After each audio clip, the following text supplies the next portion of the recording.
बिस्मिल्लाहिर्रहमानिर्रहीम। अस्सलाम वालेकुम। काश का एक गंदम की फसल जब आपकी 45 दिन की हो चुकी है और आपने अभी तक जड़ी बूटी मार जहर का स्प्रे नहीं किया, तो अब आपको कौन सा स्प्रे करना चाहिए। यानी कि देर से अगर आपने जड़ी बूटी मार जहर का स्प्रे करना है 45 दिन की फसल पे, 50 दिन की फसल पे, 55 दिन की फसल पे या 60 दिन की फसल पे, तो आपको कौन सा जड़ी बूटी मार जहर का स्प्रे करना चाहिए, इसके बारे में आज हम बात कर रहे होंगे।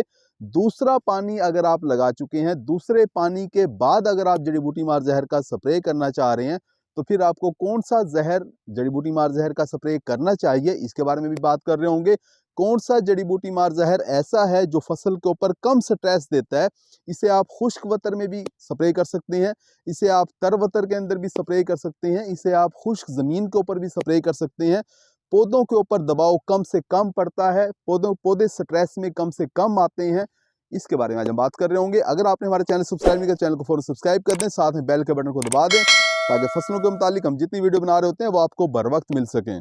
काश में गंदम की फसल के ऊपर जो हम जड़ी बूटी मार जहर का स्प्रे करते हैं, तो ये दो तरह के होते हैं। कुछ जहर तो ऐसे होते हैं जो हम स्प्रे करते हैं, पत्तों के ऊपर गिरते हैं तो जड़ी बूटियों को मारना शुरू कर देते हैं।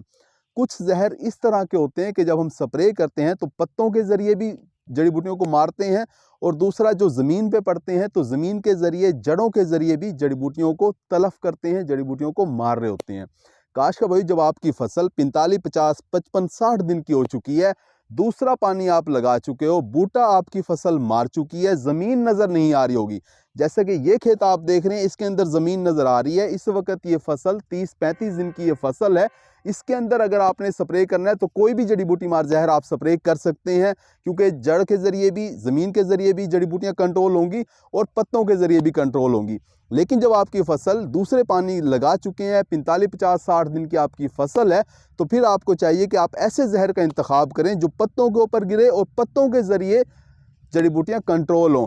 दूसरे पानी के बाद तमाम जड़ी बूटियाँ निकल चुकी होती हैं। अगर आप नया सवेरा सिंजेंटा कंपनी का एक्सियल जहर इस्तेमाल करते हैं तो तमाम नुकीले पत्तों वाली जड़ी बूटियाँ, दुम्बिसिटी, जंगली जई वगैरह सारी की सारी कंट्रोल हो जाती हैं।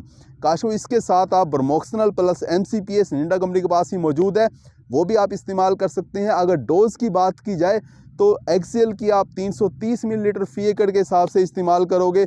साथ में चौड़े पत्ते वाली जड़ी बूटियाँ मारने के लिए ब्रोमोक्सिनल प्लस MCPA जो आप इस्तेमाल करोगे 300 से लेके 350 ml फी एकड़ के हिसाब से, वो भी अगर आप मिक्स कर लोगे तो आप अपने खेत के अंदर तमाम जड़ी बूटियाँ कंट्रोल कर लोगे। काश का एक्सियल जो है वो एक ऐसा जहर है जो इसे आप कम वतर के ऊपर भी इसे आप स्प्रे कर सकते हैं, ज़्यादा वतर में भी स्प्रे कर सकते हैं, खुश्क ज़मीन पे भी स्प्रे कर सकते हैं। लेकिन अगर आप इसे वतर हालत में स्प्रे करते हैं तो आपको बहुत अच्छे रिजल्ट मिल रहे होते हैं। तो काश कभी अगर आप जड़ी बूटी मार जहर का स्प्रे करने के अंदर लेट हो चुके हैं, देर हो चुकी है, आपको दूसरा पानी आपने लगा दिया है, वतर का कोई मसला है, या आप अपनी फसल के ऊपर कम से कम स्ट्रेस देना चाहते हैं, तो आपको चाहिए कि आप नया सवेरा सिंजेंटा कंपनी का एक्सियल जहर इस्तेमाल करें।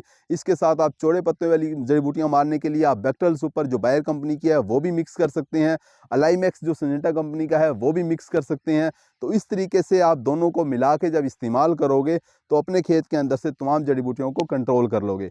उम्मीद है कि वीडियो आपको समझ आ गई होगी। अपना ख्याल रखिएगा। अल्लाह हाफिज़।